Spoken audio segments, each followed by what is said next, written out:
For nearly 8 years, Daniel Foster lived by the same routine. Wake up at 6, prepare breakfast, help his daughter Emma get ready for school. Work a full day, come home, and do it all again. Being a single father was not easy, but Daniel never complained. After losing his wife when Emma was only 2 years old, he dedicated his life to raising her. Money was often tight. Unexpected expenses arrived at the worst times.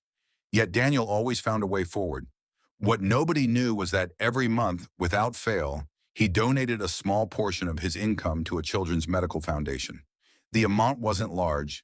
Sometimes it was only 20, sometimes 50, but he never missed a month. The foundation helped families whose children needed expensive medical treatments. Daniel had chosen the charity years earlier because doctors once thought desperately to save his wife. But even though they could not save her, he never forgot their kindness.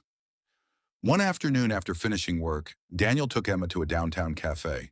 It was one of their favorite places. Emma sat across from him, working on a school project, while Daniel reviewed paperwork. The cafe was crowded. Most tables were occupied. A few minutes later, a woman entered wearing simple clothes and sunglasses. Despite her effort to remain unnoticed, several customers recognized her immediately. Her name was Victoria Sinclair. She was one of the youngest billionaires in the country and CEO of Sinclair Global Holdings. People often described her as brilliant, ambitious, and private. After looking around, she noticed the cafe was full. Only one empty chair remained, the seat to cross from Daniel and Emma. Victoria approached politely. "Excuse me," Daniel looked up. "Yes, can I sit with you?" Emma smiled. "Sure." Victoria laughed softly. "Thank you." She took the seat. At first, nobody spoke much. Emma continued her project. Daniel reviewed paperwork. Victoria answered a few emails. Then Emma broke the silence. "My dad says his people should never cake along." Victoria smiled.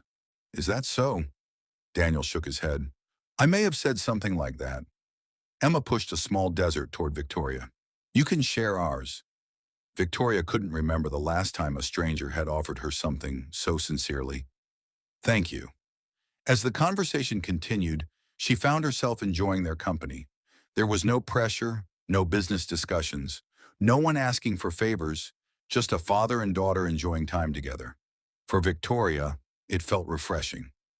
Weeks later, she unexpectedly crossed paths with Daniel again at a charity event. This time, she recognized his name on a donor list. At first, it meant nothing. Then curiosity led her to review donation records. What she discovered surprised her. Daniel Foster had donated every month for nearly 8 years. The amounts were modest, yet his consistency was remarkable. Many wealthy donors gave large amounts once or twice. Daniel had quietly supported the foundation year after year, never seeking recognition, never attending fundraising galas, never asking for credit. Victoria became intrigued. The foundation happened to be one she personally funded. In fact, she had built much of its expansion through her family's charitable network. She requested additional records. The staff confirmed what she already suspected. Daniel had never missed a single month. Even during years when his financial situation appeared difficult, Victoria was deeply moved. Most people assumed generosity belonged to the wealthy. Daniel proved otherwise. A few days later, she invited him and Emma to visit the foundation's children's center. As they told the facility, Emma admired colorful murals, while Daniel listened to stories from families whose children had received treatment. One mother described how the foundation paid for her son's surgery. Another shared how it covered medication costs during a difficult period. Daniel smiled quietly. He never expected to meet the people his donations helped. Then Victoria led him into a small conference room. Several foundation directors were waiting. Daniel looked confused. "Did I miss something?" Victoria smiled. "No." She placed a folder on the table. Inside were copies of every donation he had made.